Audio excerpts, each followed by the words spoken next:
Hey guys, PJ here with Exotic Car Hacks. Now, I was going to show you something. I was going to ask you, and let me just take the cash out of my wallet here. I was going to ask you, this isn't millions of dollars, just a couple of 50s. I was going to ask you, if you took $50, $1, $50, $2, $250, what could you buy with $250? Now, you would think to yourself, well, you can probably go out to dinner for 2 people. You could probably have a barbecue party for 10.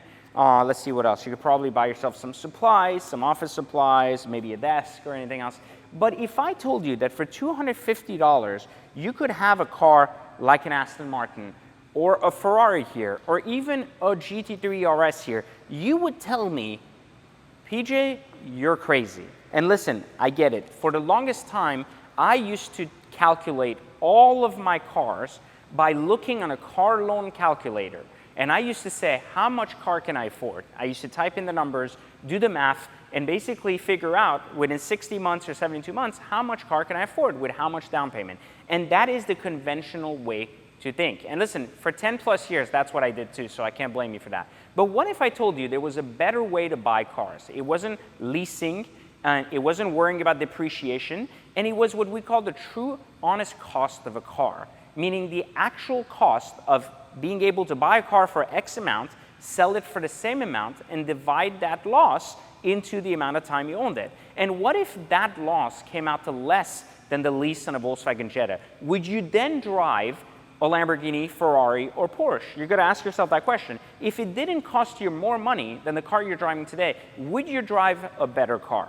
And 9 out of 10 times, the answer is yes. There's always that one time where someone's lying to themselves saying, who needs a Ferrari? But if you're watching this video and I still have your attention, it is because you believe that you should be driving a Ferrari. And you, in the past, have been turned off by that because you either had to worry about depreciation, have had thoughts about the cost of repair. Someone has told you that it costs $1,000 to maintain or repair.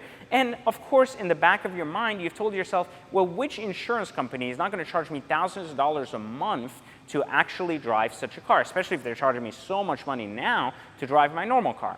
And reality is these are all conventional mistakes. And listen, like I said earlier, it's okay. But I want to show you a better way, and it's called car hacking. Now, in order to do that, I don't want to sell you a program or anything. I'd rather actually take you through my training, where I'm going to share for you completely free how to become a car hacker. In addition to that, I want to give you a framework of what you're going to need to actually do this, because you actually are going to need good credit if you're not paying cash, so you don't even have to use your own money, and you don't have to have a lot of money for a down payment. What you will need, however, is to have some sort of income. So if you're making at least $30,000 to $40,000 a year at a minimum, and have some sort of savings account so you're not completely broke, and of course have decent credit, you don't have to have perfect credit, then this training is going to open your eyes to a world you never thought existed. And I usually say 2 things happen after people watch my training. Either they figure out how to drive the car they never thought they could afford in the next 90 days, or they discover how to turn the car they have now into 10 times a better car for the exact same cost.